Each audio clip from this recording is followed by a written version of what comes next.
Hello, everyone. As you're joining us today, I'm so happy to be here with George Bilgere and launching the Turning Toward Grief poetry webinar and retreat. We're going to do this for the next 4 weeks.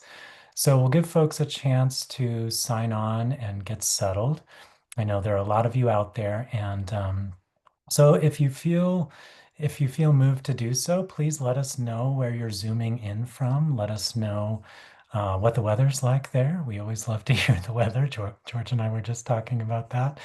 It's sunny, cold, and crisp here in the beautiful, not state, but area of New England.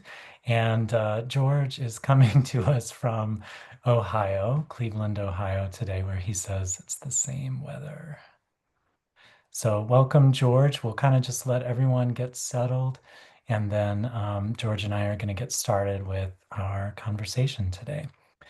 So, I assume that many of you have worked with me before. You kind of know the drill and know how things are going to go, but I just want to test George's patience here and give you a little rundown of how things are going to go in the webinar from this week forward. So we're going to start with a guest each week. We'll speak with them for about an hour, and then we'll spend the next half an hour just kind of doing some writing together from prompts that I've created from George's poems and from our other guests' poems as well. We'll probably only get through maybe one writing session together, but I want everyone to have a chance to kind of capture the words, the wisdom, the things that are in the air that come up around the conversations each week. And it's always nice to just sit down and have a little writing time afterward, even if you don't write a poem, even if you're just journaling.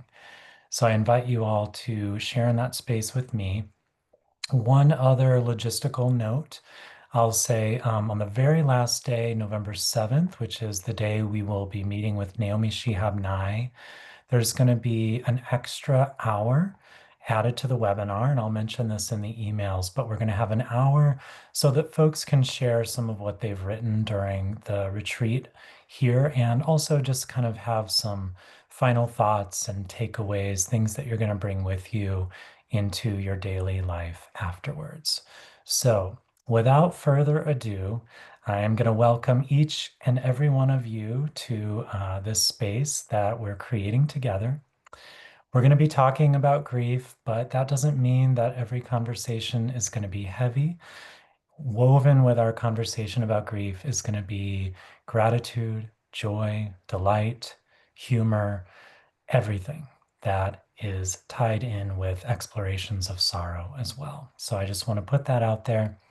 And we are so lucky that George agreed very generously to join us today.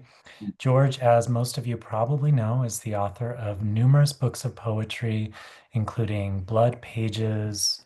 I have a few here. Central Air out from University of Pittsburgh Press, and then Cheap Motels of My Youth, which was recently published by Rattle. And frankly, is one of my favorite books. I love that book so much. I'm not surprised it won the Oh, Chapbook Award. And George also hosts the Wordplay podcast, which I recommend listening to. You can get that wherever you get your podcasts. And he also curates one of my favorite things, which is the Poem Town daily newsletter. How he has the time, effort, and energy to do this every day it just amazes me. And I want to say too, George, that I read your introduction to the Raymond Carver poem today, and you talked about delivering the news as a kid, being out at 4:30 a.m. And I was thinking, well, you're delivering the news every morning to us still, but in the form of a poem. yeah, So that. I love that. And welcome to you. Thanks again for agreeing to be with us today. Thanks, James. It is great to be on the show, and like you say, I'm coming to you from Cleveland, Ohio, Cleveland Heights, actually, where it is cool and crisp. My favorite time of the year. The leaves are just starting to change, and I just wish it would last a few months more. But Oh, I know. to be And thanks for the comments about both the podcast, wordplay, and Poetry Town. If you're interested in signing up for it, you can just go to my website, which is georgebilgere.com, and this little button will pop up, and you just hit it, and you're in. So I hope you georgebilgere.com, and Wonderful. it's a pleasure to be here. And like most poets, you get invited to do a reading and you read a miscellany of your poems. And it's very rare, at least in my experience, that there's a theme that you put together. Here are 15 poems on oranges or something. And so this made me think about poets as writers who seek ways to articulate their grief, to deal with it through poetry. And I hadn't really thought about it that much. I mean, um, one of the poetic modes, I guess most of us poets deal with all the time is the elegy, and I guess writing an elegy is a form of grieving. Mm, Um, and then I was thinking too, what is grieving? Maybe in a sense we are always grieving at some level for all the things we've lost, and when you get to be as old as I am, you've got a lot to grieve about. mm, So it's kind of this emotional tenor simmering in the background of everything, negotiating uh, all the things you've lost, and yet mm, in the midst of that, somehow, maybe surprisingly, finding a lot to be joyous about. So and so I've thought today about my own poems and my own way of grieving. And um, maybe I'll open with a poem that deals with, I think most poets have a kind of um, primal source of their work, a place they go back to, a place where maybe the poetry began. For me, I guess that would be my parents' divorce, my father's alcoholism and drinking that killed him, the divorce that resulted in our family being uprooted from St. Louis, Missouri, and moving to California, land of new beginnings, mm, and beginning a new life there. And I have gone back to that primal source time after time after time in my poetry. And I'm going to read a poem that touches on my own sort of ongoing grieving for my own parents' failed marriage. And it's a poem that I wrote as I was coping with my own failed marriage. My first marriage ended in divorce in 2000. And I went into a terrible depression. And I kind of wrote myself out of that depression. I thought the way to get out of this is to face it through poetry, face it on the mm, page. And this is one of the poems that I wrote. It's from a book that came out, really a book of poems that came out that center around that divorce. It's called The Good Kiss. And the poem is called Like Riding a Bicycle. mm,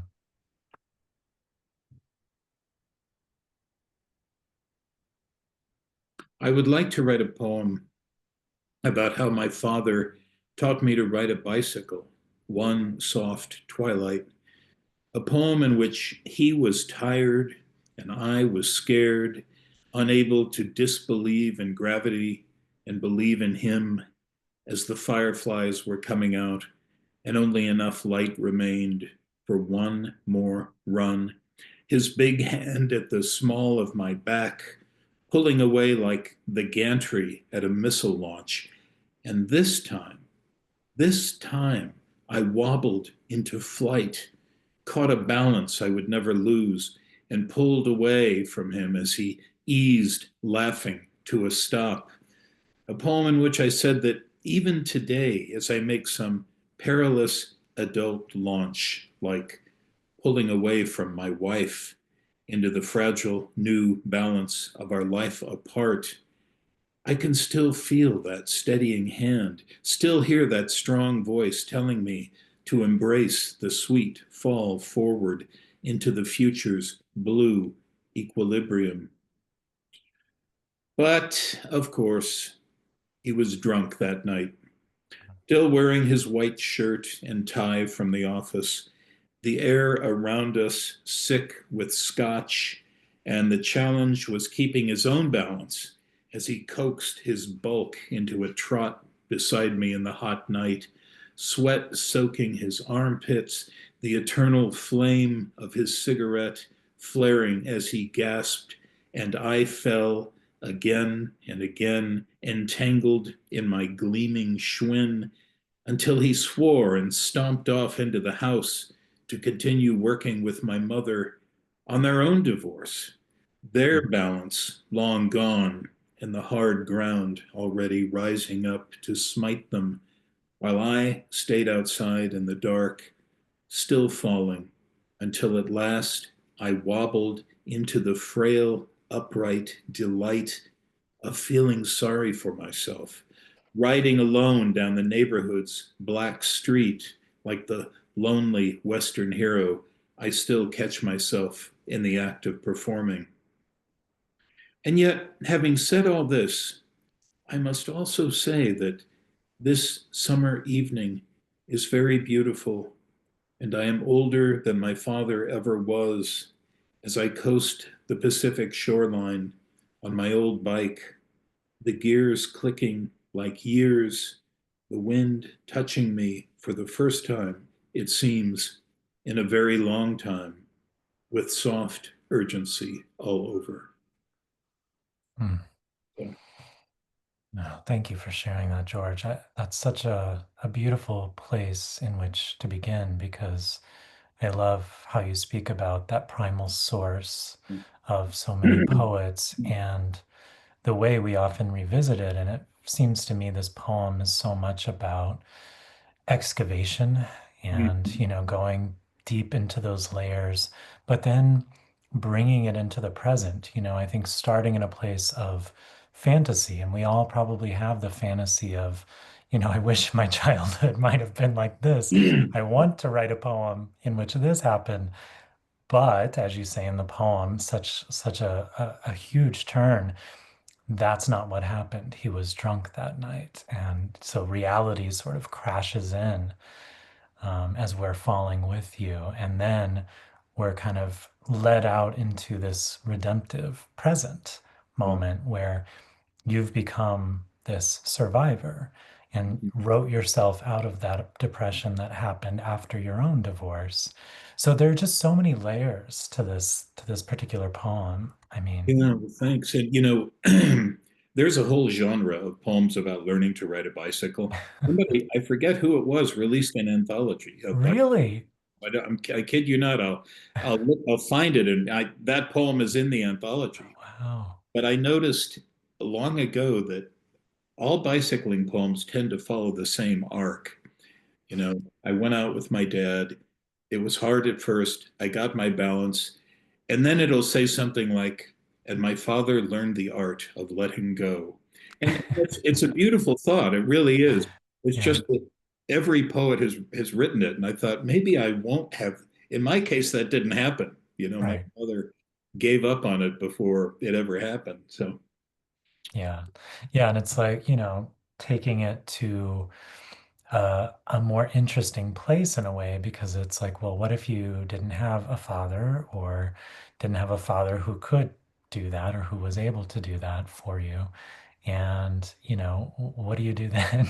You sort of have to teach yourself, as you suggested. And there was a phrase that I think Mary Beth here pointed to, the sweet fall forward. I love the phrasing of that because a fall is still a failure. I mean, it's still painful, but there's a sweetness in the letting go into that and teaching yourself perhaps how to do that, as difficult as it might be. yeah.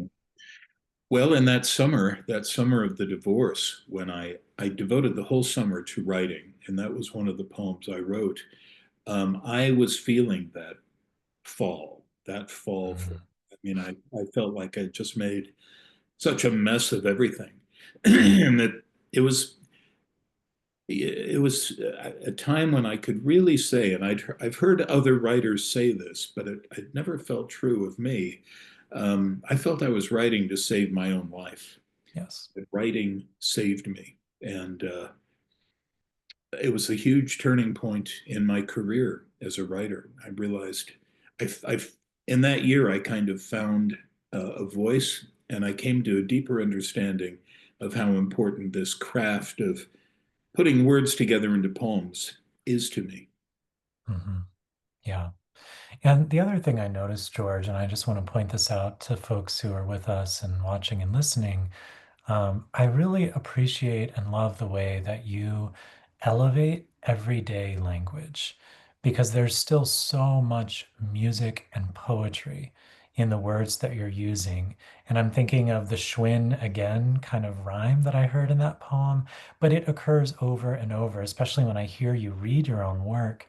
So I want to encourage people to listen to those places where he's hitting these sounds that are coming. And that is partly craft. It's partly, at least from my view, George, I don't know how you feel about this, but it's accidental. It's learning to listen, with a deeper ear to the everyday language that we're all using with one another. Yeah. That's where the poetry is for me. Yeah. And it's I'm sure you've been at readings where it's happened to me many times that a listener at a reading will come up after the event and say, "Your poetry really just sounds like prose to me. I'm used to rhyme and I'm used to meter, and I have a little difficulty answering that question. Really, I want to write in the language of everyday speech, but faintly heightened, Yes. faintly elevated. Um, and when you find that pitch, that tenor, uh, it's great. Yeah. Yeah, and I think it opens the door for other people to enter the poem too. Like maybe it will sound like prose to some people who are more accustomed to perhaps the Robert Frost style of, that strong rhythm, meter, rhyme. But I think it opens the door to other people, and I think that's the beautiful thing about what you're doing is that you're leaving the door open for all of us. You're talking about your past. You don't shy away from these difficult subjects, but you really hold them in this way that is a little lighter and, more humorous. And I think that in one of your poems, I believe it's in Central Air, you talk about, I think it's when you're speaking about your father's early death from alcoholism, and you say that this is sort of the source of why your friends talk about your sense of humor as being Right. unpredictable and quirky or something like that. And I just thought, that makes so much sense that, out of this sort of chaotic, painful time, you might find a way to survive that includes both writing and the holding of things with, I don't know, a little more lightness. It doesn't diminish the seriousness or the truth of it. No, it doesn't. And I realized long ago, uh, a serious poem can be made more serious if it contains humor, Mm. and a humorous poem can be funnier if it can be deeply serious. That the two amplify one another. And you don't want to just write serious poem after serious poem. It becomes such a drag and such a downer. But you also don't want to be only a comedian. You know, Right. the poems I think that work best are the ones that manage to be both ways, humor and the seriousness somehow colliding. And that summer I mentioned of 2000, an important thing that happened to me that summer, in addition to the divorce, somebody handed me, I was at the Santa Cruz bookshop, and somebody working there, a friend of mine, said, "Hey, do you know this guy, this writer?" He held up a book with an odd title. The title of the book was Donkey Gospel. And the writer was a guy named Tony Hoagland. And I had never heard of him. at that time, and I'm sure most of the people watching now know Tony's work.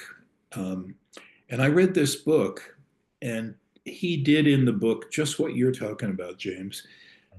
The poem starts out serious, and then it's very funny, and then it's serious. And I was thinking, what is this guy up to?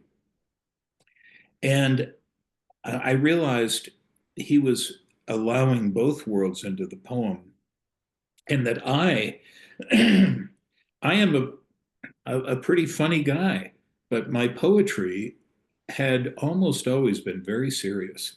I felt, poetry is a serious subject. It's a serious place. It's like a church. It's no place for laughter.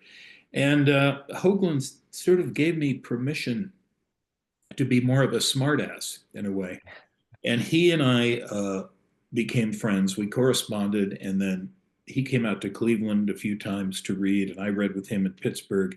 And he was a wonderful human being. Um, Anyone has ever met him would attest. And 5 years ago, he died. And as he was dying, we were corresponding. And after Tony's death, a poem I wrote in a way to deal with my own grieving. I wrote a poem about something I found extraordinarily difficult, which was to write to Tony while he was dying. I had never written to someone who was going through that process. So here's a poem called Letter to the Dying for Tony Hoagland.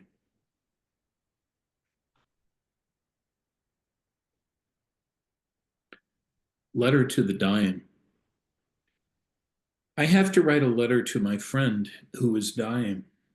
I can't put it off, although I want to put it off because he's dying. There's a deadline. In light of this fact, everything takes on rich new meanings.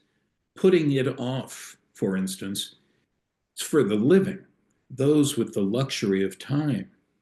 Also, in light of this fact, now I know that facts give off light, like the fact of his dying, which makes everything so bright, I have to close my eyes. Writing to the dying is difficult because I don't want to say anything true. Saying something like, "You've had such a great life," will make it sound like he's dying. And you can't say that. It's okay for him to say it, but my role, as I see it, is to be evasive. I can't even say, "I love you," because I would never say that unless he were dying. And if I say it, he'll know he's dying. But he already knows he's dying, so I must write the letter in a way that somehow manages to suggest it's possible that he's not really dying, while at the same time acknowledging he's dying. The worst thing about this letter, I have to write my dying friend, is that he knows I hate having to write the letter, and thus he feels sorry to have burdened me. So my writing this letter is just making him feel worse, and he already must feel terrible. So maybe I just won't write the letter. The compassionate thing would be to say nothing, to just pretend the whole thing isn't happening. But he's dying. Hmm. And that is what I went through. I mean, Yeah. you don't want to acknowledge it. They can Yeah. say, "I'm dying," but I don't want to say, "You're dying." So it was Mhm. just, that was an example of something, a predicament that to me was almost equally funny and tragic. How to write this. Yeah, absolutely. I mean, it is the conundrum. Anytime anyone is dying Yeah. and we are a part of that process or connected to that person.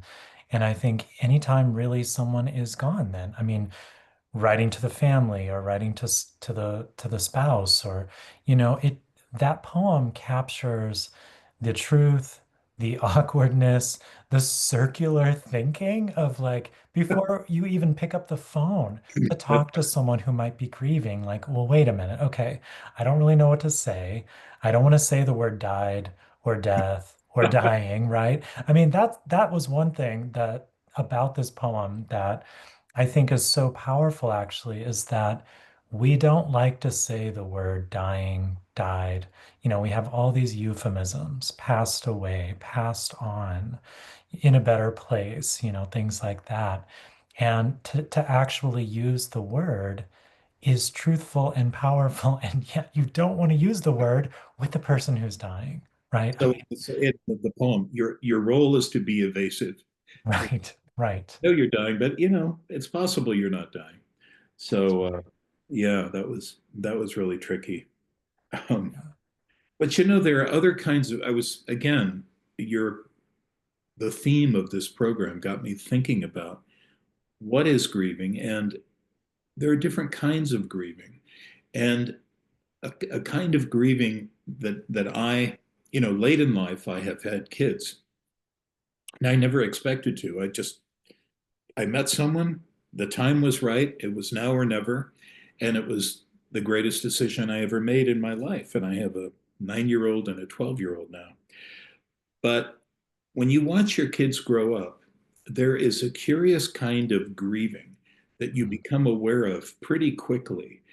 And it is the fact, and this is the way I was phrasing it to myself this morning, that every day your little kid is dying into an older Mm. kid. And the Wow. little kid you knew yesterday isn't here today. And I liked that little kid, and I wasn't ready to say goodbye to him. But here's this new kid. And Right. really, it happens almost daily. And I have a poem about that in Central Air. It's called Extinctions. This is one example of a million things any parent could write about, but here it is. Extinctions. Something became extinct today, hiding in its nest or in its dusty burrow. Something small or furred or feathered took a last sweet breath and let it go. And my young son looks up from his cornflakes and says, for the first time, it smells like a brand new day, astonishing me, as if he had stepped out of his own silent chrysalis to join me in the world.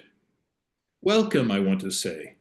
You have come to a wondrous place full of joys and sorrows, beauty and cruelty, but that would lead to a much longer conversation involving everything I'm afraid for him to know about this world. So instead, I say, do you want to watch your Teletubbies? And he shakes his head and says, Teletubbies are stupid. And of course they are. He's just turned 4, and Teletubbies are so 3. And just like that, the Teletubbies have drawn their last breath in whatever burrow it is they inhabit. So the death of the Teletubbies, that hurt. That one really hurt. I would plead with, let's just watch the Teletubbies together. No, it's dumb. But Yeah. Yeah, it's it's I no think kind of that grieving. what's that? It is an authentic kind of grieving, a kind Oh, of totally. pain. Yeah. Yeah, and I'm not a parent and I don't know that I will be, but I see this in the little ones that I'm around. It's like every year, as you're saying, it seems, or even, there are even levels within years. Like there's this growing up, this growing up, this growing up, and this growing out of things and we're so geared toward expecting or wanting things never to change. And yet it's, as you said, I think this applies to so much of life that children are dying into some new version of themselves, basically at an accelerated speed, I would imagine, like happening right before your eyes.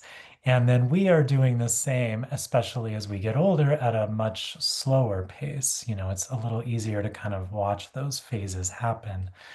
But I mean, the watching your children, I'm sure, dying into some new version of themselves is very humbling because you're thinking about the passage of time constantly. Constantly. It's Yeah, the nothing reminds you of time's swift passage more than having kids. It's just a bit terrifying. Uh, yeah, I have a poem in Cheap Motels of My Youth uh, about the fact that your grown up perception of time is just entirely different from the kid's perception of time. The Is poem, this one avocados? Is that it's what you were called thinking? Avocados. Yeah, yeah.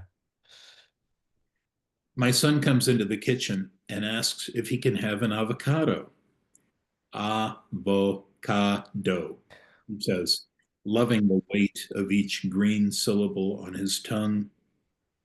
Avocados represent an immense step for him, an evolutionary leap far beyond the narrow confines of cornflakes wherein he has dwelt for so long. The breast, the cornflake, the avocado, such has been his journey thus far. You'll have to wait till they're ripe, I tell him. Want some cornflakes instead? No, thanks, he says, and wanders back into the world of being five, while I'm doing the dishes at this point. I start to think about ripening and how glad I am that it takes time, and his own ripening will be years in the making.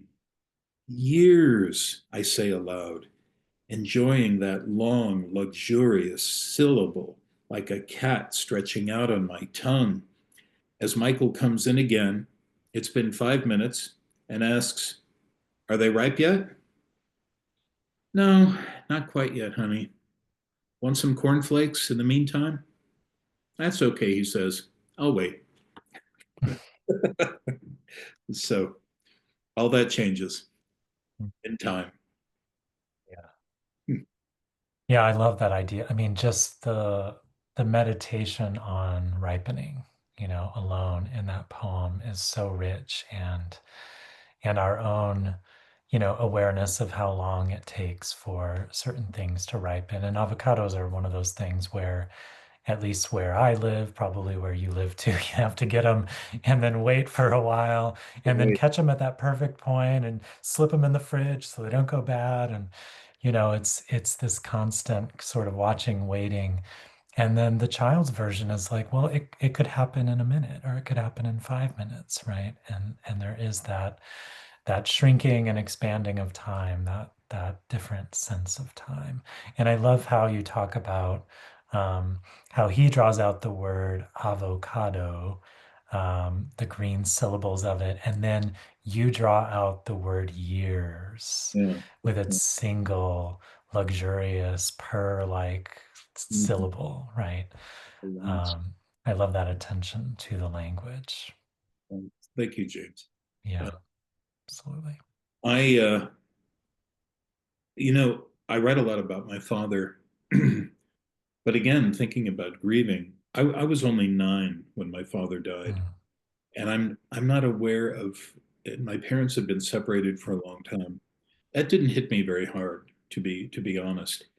And I felt I really never grieved for my father. I didn't know him well enough to grieve for him. Rather, I've thought about him. I've pondered the mystery of him. I've felt a kind of remote anguish for the life that he ended up living when he could have had so much.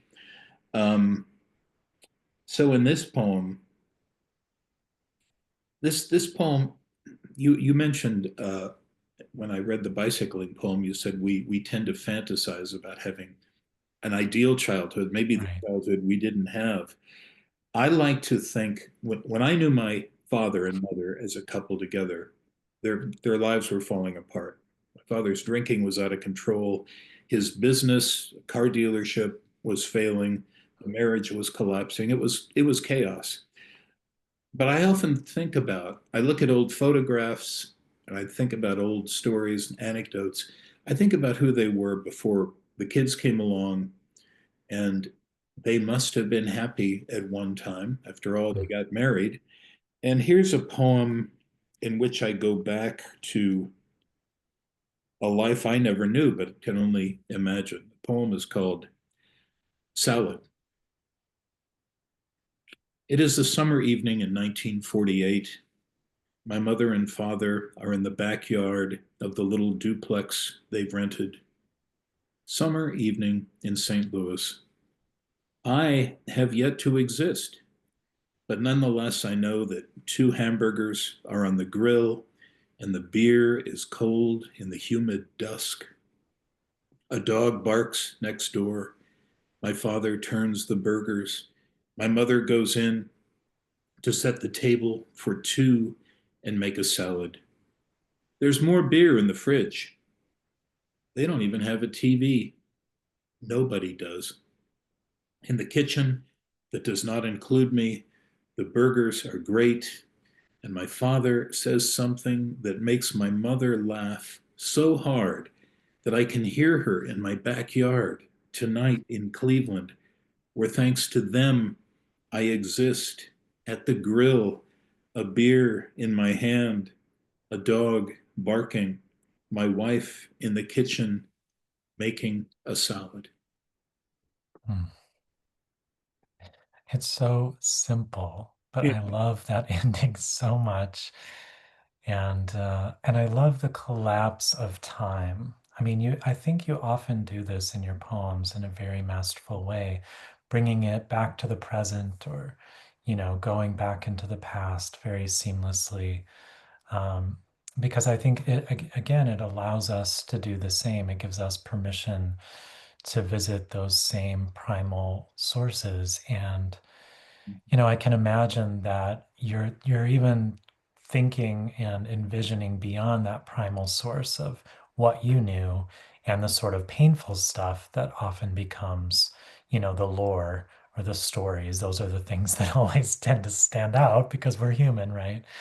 But to imagine a time when there was calmness and happiness and a simpler joy, As there must have been, and there I must have been. I feel cheated never to have seen them together happy, and I feel they were cheated of a life that could have been wonderful. Yeah.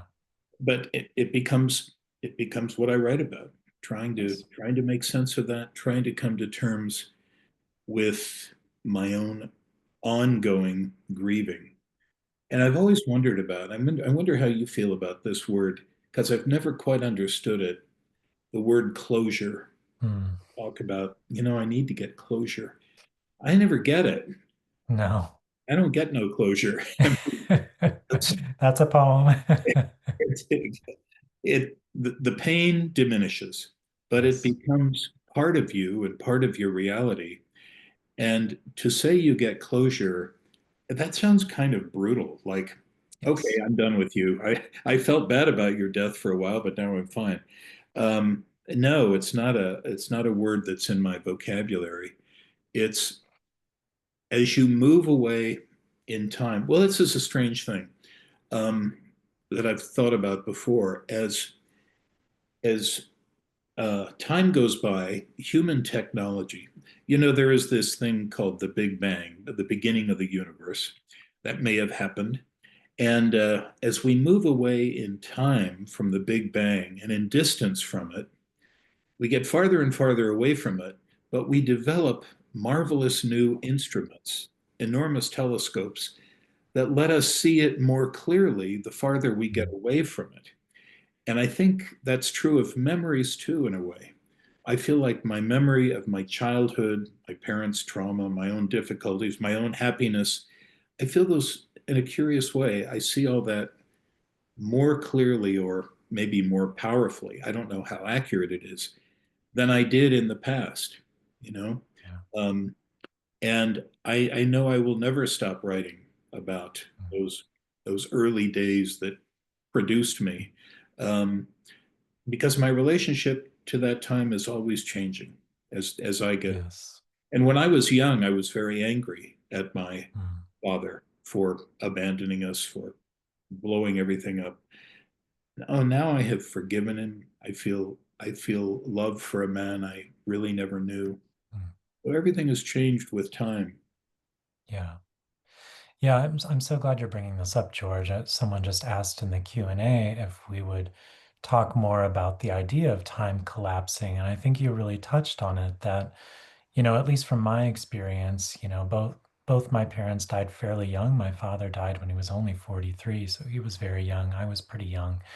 And as you were saying, the farther I've gotten away from his death, the more I remember him clearly. And, there, even though I had 20 years with him, there are ways in which I feel like I may have gotten to know him, but he didn't get to know me for who I really was because I wasn't an adult really yet. And so I think the farther away I've gotten from his death and our relationship, the more clearly I've been able to see it, which means that when I'm writing, it's almost like it's coexisting in this present moment with me. And which means from a craft perspective, I guess, and like you said, I don't know if it's accurate or not. Memory is what memory is, but I feel like I can recreate things more vividly and palpably, have access to these sensory memories that I don't even know are there Mhm. the longer it is away from his death, which is so wild to me. Yes. And you do that, and you do that so richly and beautifully in your own work. And in the act of writing, I don't know, this is probably true for you and of most or all writers. In the act of writing about it, I remember parts of it that I'd forgotten. Yes. I see it more clearly through that. You use the word excavation. You go down and you clear away, and then, okay, now I'm seeing this in a way that I never saw it before. Yeah. Um, Yeah. And it makes me think of what excavation really is, at least in terms of house building. You're clearing a space to build this foundation and to build this structure. yeah. And, that clearing of the space is what has to happen first. You got to get the rocks out of the way. You got to see what's in the ground and make room for what you want to create right now.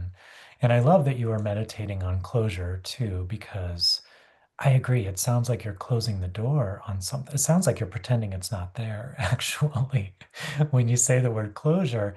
And so I think if there were a word, it would be more like changer. It's just always changing from year to year. It's sort of like what we were talking about with the children maturing and getting older. I feel like the grief, the pain matures and gets older if we're able to allow it to. And then it morphs and changes. And like you said, what began in anger can perhaps one day end in forgiveness or at least making peace with the way things are. And I think that's been the most surprising and powerful thing about grief over the years because as you can imagine, the death of my father, who could fix anything, who was the breadwinner, who, did so much for our family, him getting sick and dying was this primal blow. And and it sort of exploded our whole family. My brother went here, I went off here, and and yet now I can see how it shaped me, and even doing this right now. This is why I'm here. This is why I actually came to poetry because he had died and I needed a way, as you said earlier, to write myself into it and then I guess out of it to understand it more clearly. I feel the same way. And if everything had worked out for my parents, my father had a prosperous automobile business, Bilgere Chevrolet in St. Louis. Wow. Is it possible that I would be running Bilgere Chevrolet now? Never have written a poem? I guess. It's a road not taken. Yeah. The I think you and I had similar paths. What happened with my parents is what made me a poet. It was a way of coping with that, of making sense, and as you said, of forgiving, coming to terms with everything that happened. Mm. But yeah, time, time past coexists with time present uh, in our minds, and yes, I do go back to that again and again in my poems. Those two realities coexisting. Yeah. Um, And I'm glad you were saying what you said. Like, I will always write about this. I will always revisit these primal sources because in writing about a lot about grief and sharing that with other folks, I hear from people who get a little worried or self-conscious, like, well, isn't there a point when I'll stop writing about my father who died? Or, like I'll write this one book about it and then I'll be done with it. And I said that years ago. I thought I need to get this out of my system, which is, I guess, a form of closure, whatever. And a very wise older poet said to me, you're probably going to be writing about this for the rest of your life. So don't worry about it too much. When I was when I was at when I was a grad student at Washington University in St. Louis, a teacher there I had for one semester, the wonderful J.V. Cunningham, elegant, remarkable, extraordinary, poetic formalist of yesteryear. I did a private writing workshop with him, and I brought a poem in one day. I brought it every week. I would bring him a few poems, and I brought in a handful of poems, and he'd read through these 3 or 4 poems, and he said, of these poems, this is the one I think I like most. This is the one I think that works best. And I said, well, that really surprises me because I wrote that poem in about 15 or 20 minutes. And he said, George, how old are you? And I said, I'm 25. He said, took you 25 years to write that poem. Mm. I never forgot that. It was a perfect comment. Yeah, I love that. I Because love that. all of that is in there. Yeah. And it takes as long as it takes. I've had poems that have, taken me 10 years and all of my life up to that point to actually write. And so I think it is important to honor that time piece of it as Yeah, well. yeah. And the amount of time you put into a poem is not necessarily related to the quality of the poem. I mean, I've labored for Right. other poems that just lay there dead. Um, George Bernard Shaw said, not that I've ever written a masterpiece, but I've written good poems for me. He said, a masterpiece, creating a masterpiece is either easy or impossible. Mm, And I've kind of found that true. I feel like the poems of mine that I like the most were the ones that came most easily. yeah. And then I've made big efforts to write big, ambitious poems that were just disasters. So there's not necessarily a connection. But, Yeah. And I think it's we live in this kind of puritanical culture sometimes, or like, this grind culture where we think that we should have to work for everything good that ever comes to us. And, forgetting that we've already worked, as you're saying, for this many years to make that 15-minute or 20-minute poem happen. My husband is always pointing out to me, like, why can't things feel easy and be a good thing? It's why does it always have to be difficult? So I love that you're pointing that out for folks too. um, so as I was thinking about these kinds of grief, the grief we feel for a lost parent, a lost friend like Tony Hoagland, your kids dying into adulthood and out of childhood. I was also thinking about the grief we feel for lost things, lost places. And um, Americans are very, buildings don't last long here. We are very interested in tearing down our sets and building a new one. And this is especially true for me because I grew up in Southern California, where any building older than about 2 years is torn down and turned into a fast food franchise. The first time I went to Europe, I just couldn't believe it. I couldn't believe I stayed in a hotel or a kind of bed and breakfast that was 600 years old, and it just blew my mind. So I thought I would read a poem about a place that was very important to me that got torn down, and that was the market, the Safeway supermarket, where my mother shopped for years and years, decades. And I went with her when I was sitting in the shopping basket as a 1 year old, when I was tagging along behind her as a 3 year old, pulling down pickle jars, clean up in aisle 3.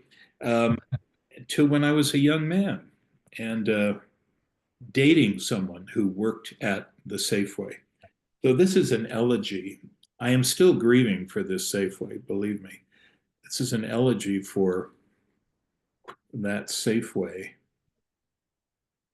um, which in the poem I call Market Basket. Market Basket. The grocery store where for 40 years my mother shopped. The big, old, down at the heels Market Basket with the palm trees shading the parking lot where she cursed for decades the slow, incompetent parkers who cursed her in turn.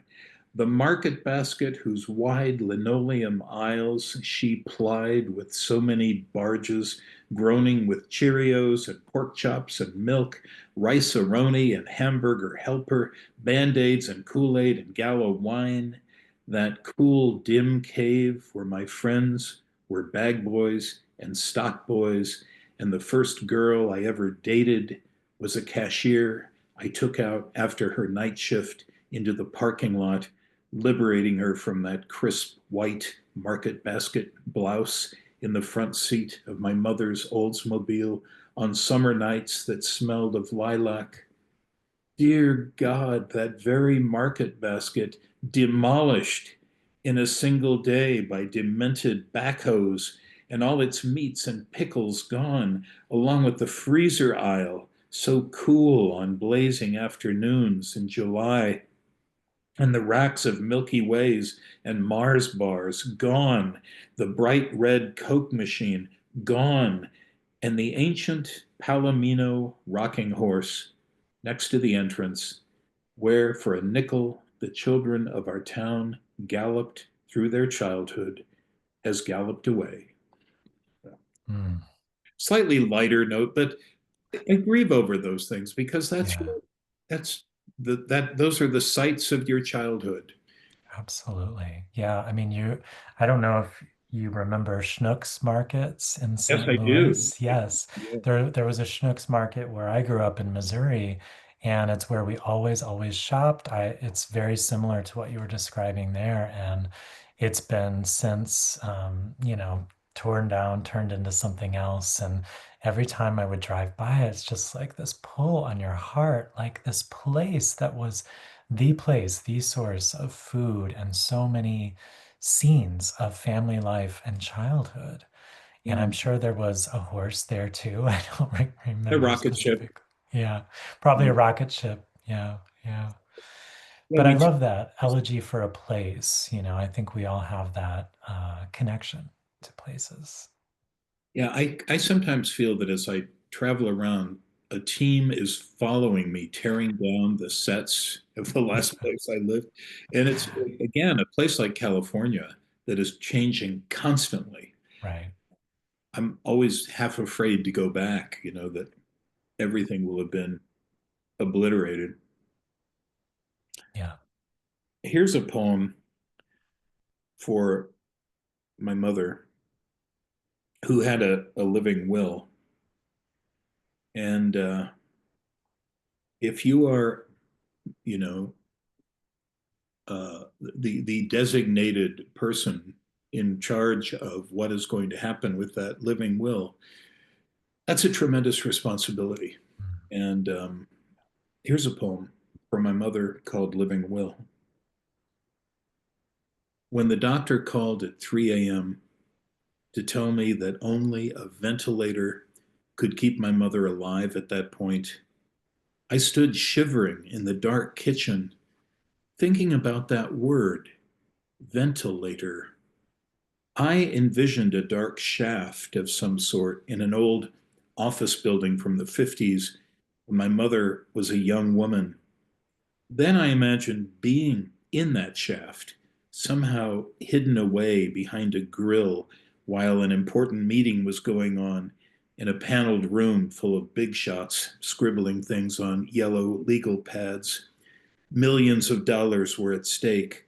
Someone's career, maybe even their life, depended on what the important men did or said. But I was hidden in the ventilator shaft, safely out of bounds. I wanted to stay inside that word for as long as I could. Its syllables like 4 rooms. I could buy some time exploring, but it was so cold in the dark kitchen, and the doctor was waiting. Mm.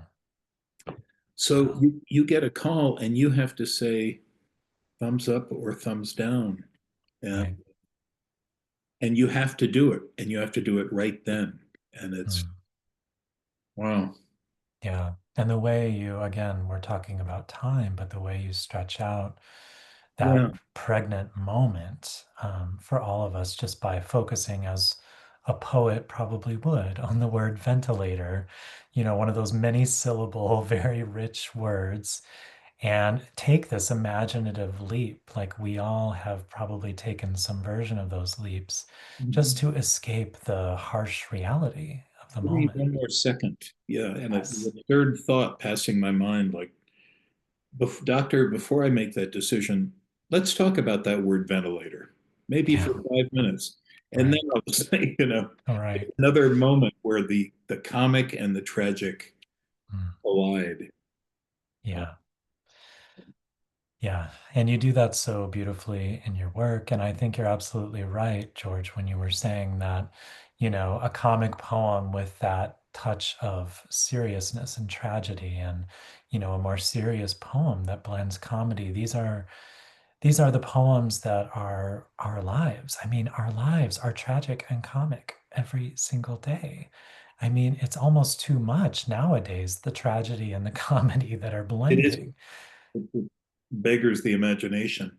When I was an undergrad, in some class I took, someone quoted this phrase, and I've never Googled it to find out who said it, but it stayed with me. And it was something like, life is a tragedy to those who feel, a comedy to those who think. And since we all feel and think, that is our lives. And Mm, they're always meshed together that way. And for me, anyway, that's where the poetry comes from. absolutely. Absolutely. Well, you have been so generous with your time and gifting us with many, many poems that are going to stay with us. So I know I'm ready to do some writing. So I'm going to say goodbye to you very reluctantly, but very gratefully that you were able to join us today. And it And is we're going to always, send links. yeah, it is a treat to have a chance to talk to you. And thanks for everything you do for poetry. You're one of the Absolutely. people who are carrying that torch forward. Thanks, Joe. We're doing our best. Thanks, George. Take good care. I'll see you soon. Will do. Bye All bye. right. Bye bye now. All right, everyone. So we are going to focus on the Google Doc that I sent. You'll see a link in the chat bar now. And we're going to write from some of George's poems. So I hope you'll stick around and do some writing. But I don't want you to feel any sort of pressure to write from any of the poems or any of the prompts that I've shared here or the one that I'm going to kind of invite us to explore right now. Because as I said, we were gifted with this rich abundance of poems from George and all of his wisdom. So if you feel like writing a poem, that's okay. If you feel like doing a little journaling or just kind of scribbling, seeing what happens, I want us all to kind of take the pressure off and just sit down, see what comes to you in the midst of the poems that we were gifted with today and the ones that I've shared with you here. I will do my best to gather the poems that George shared with us today. I may not be able to locate every single one, and I know George was just reading from books, so he didn't have a whole document. But I will do my best for all of you. I know we're all excited to take in as much poetry today as possible, and they were all gems that George shared with us. So I'll turn now to the Google Doc, and I think what I would love to do is focus on um, the poem Laundry, which is, I think it's about the fourth poem that I included in the mix here for George's work. And this one is from his earlier book, The Good Kiss. And I think this ties so much to what he was sharing about family. I think George did a really good job of setting us up for accessing some of those primal sources, those primal places of memory that each of us has. And in this one, he's kind of working from what seems like a snapshot. So, a photograph of his mother. And we probably all have those photographs, those snapshots, or memories that feel like a photograph or feel like a snapshot to us. So I thought it might be useful for us to explore this one, and then I'll give you a little invitation to do some of your own writing. I'll also say if there's something percolating that you want to explore from one of the poems or ideas that George already shared, then please feel free to do that. I think we want to make sure that we're taking the pressure off, that we're feeling that we are in a safe, creative, very loving place where we can explore whatever comes up for us in a gentle way. So, this poem is called Laundry by George Bilgere, and again from his book, The Good Kiss. Laundry. My mother stands in this black and white arrangement of shadows in the sunny backyard of her marriage, struggling to pin the white ghosts of her family on the line. I watch from my blanket on the grass as my mother's blouses lift and billow, bursting with the day. My father's white work shirts wave their empty sleeves at me, and my own little shirts and pants flap and exult like flags in the immaculate light. It is mid century, and the future lies just beyond the white borders of this snapshot. Soon that wind will get the better of her and her marriage. Soon the future I live in will break through those borders and make a photograph of her. But for now, the shirts and blouses are joyous with her in the yard as she stands with a wooden clothespin in her mouth, struggling to keep the bed sheets from blowing away. So before I send us off into our writing, I just want to point to a few things that I'm noticing in this poem that I think is made richer by knowing some of George's personal history. The fact that his mother eventually became a single mother, the fact that she was, just thinking about that last image, always trying to keep things from blowing away, trying to keep things ordered in her own way as their lives became more chaotic and they relocated across the country. Um, and I would also point to the way that George is handling time. I know one of you asked in the Q&A about time, and many of us were commenting on memory and time collapse in George's poems. And in this one, I think what is brilliant is that he starts off in the present moment. We know it's black and white arrangement of shadows. We know it's probably a photograph very soon, but he really brings us into that backyard where she's standing, where he's watching her. And then he kind of lets us know it is mid century. So we know we're looking far back in time. And he meditates on the future that lies beyond the white borders of the snapshot. And then soon the future I live in will break. So we're talking about several different futures. We're focusing on those different layers that make up a life, that make up memory. And then he goes to, but for now. So he takes us right back into that present moment where things are actually happening. For now, the shirts and blouses are joyous with her in the yard. So, in the midst of this chaos, knowing that his father is an alcoholic, the empty sleeves waving at him is a very rich image. Knowing all of that, he's managed to find this kind of calm, simply joyful moment of domesticity. Um, and give that to us, but also give it to himself. I think that's probably where he began with this image and this poem, that he was really trying to hold on to a moment from childhood that wasn't chaotic, that wasn't painful. And this is something that I think we can all kind of practice, especially those of us who might be in fresh grief, those of us who might be dealing with the ambiguous loss of caring for someone who is either very ill or has dementia, this sort of prolonged loss. We can do our best to hold on to these present moments, these calm and kind moments that arise out of memory, perhaps. So, all that being said, I know I've shared a lot of words with you there, and we're all buzzing still with George's poetry. I'm going to invite you all to do a little bit of writing. Again, you can follow this invitation here or follow your own track, but basically, think back to a photograph or a snapshot of memory that you have and think about how you might convert that into the present moment, turn that into a memory, and see if you can bring that back to life for yourself and perhaps for a reader in the form of a poem, in the form of a paragraph or list, or really whatever occurs to you, I think.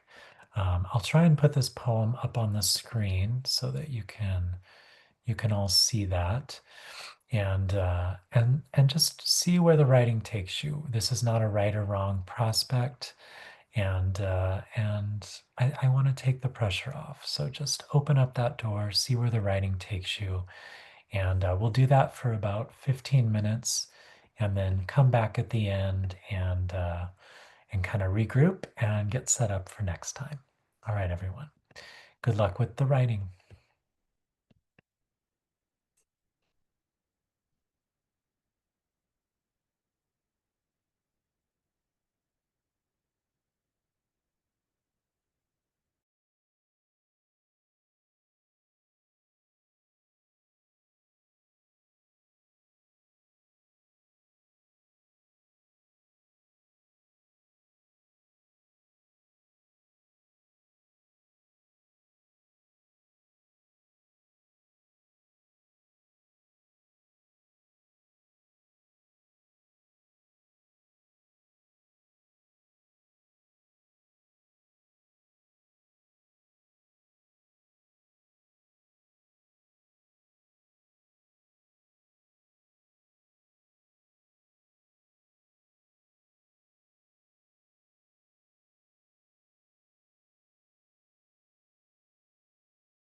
All right, everyone. So feel free to keep writing if you want to keep writing, but we are going to go ahead and finish things up now. And I just want to thank you all for the rich comments in the chat here today and for giving George such a warm welcome. I know it was useful for me and inspiring for me, and he shared a lot of his knowledge and wisdom, both about writing, about grieving, and really meditating on what it means to grieve, about everyday things, places, people, the growth of children. So it was such a rich session, and it was made so much more possible by all of you showing up here and sharing in this space together. So before we head out, we're here in part because I have a new book coming out called Turning Toward Grief, and I thought before we go, I would just share one of those calm moments. This is actually a moment that I imagined with both of my parents, kind of meditating on this phrase that people often say that isn't always very comforting, that, people are in a better place to give us comfort, to kind of show us that death is not final. And I thought, well, what if they are in a better place? Or what if the better place is my own memory that I'm thinking of? So this is the poem that came out of that. And actually, this is a poem that George has shared as part of his Poetry Town newsletter offering. So this is called A Better Place in Turning Toward Grief. They are in a better place, we say. But what if the dead still exist in a world that is inside this one, living on as the tiny glimmer I see in the air around me when I think of my mother's smile, or the streetlight blinking on, shuddering into brightness as I pass beneath, remembering my father coming home from work, his rusty truck bumping along the driveway. What if they live on in the small face of the wild daisy, in the red breast of the robin lingering outside my window, pecking at mulch, pulling a shining worm from loose soil? What if, as others promise me, my parents still live in my heart, having taken over those few rooms, both of them now seated at a table in the center, laughing again, their hands wrapped around cups of coffee whose heat I can feel spreading in my chest on those days when I miss them the most. So you might think about those phrases that people often use when we are in grief, when we're in a difficult spot. Might meditate on those, do some of those imaginative leaps like George was doing in some of his work. And just want to thank you all again for listening today, for showing up, for giving yourself this time, and really for trusting me with your time, with your energy. And it's really an honor. It's very humbling to have so many of you here with us, committed to these next few weeks. And it's going to be a blank canvas. It's going to be this journey that we all take together. So I'm really excited to spend all this time with you, get to know each of you a little bit better, at least through the chat and through what we share. And remember that we're going to add an extra hour to our time the very last Friday, and we'll have kind of like a sharing circle. We'll have the ability to share some pearls of wisdom, some takeaways from this experience. So, everyone, take good care of yourselves. Really appreciate all this time that we have together, and looking forward to the next 3 weeks. So, take good care. See you again soon, and we'll be in touch. All right. Bye bye, everyone.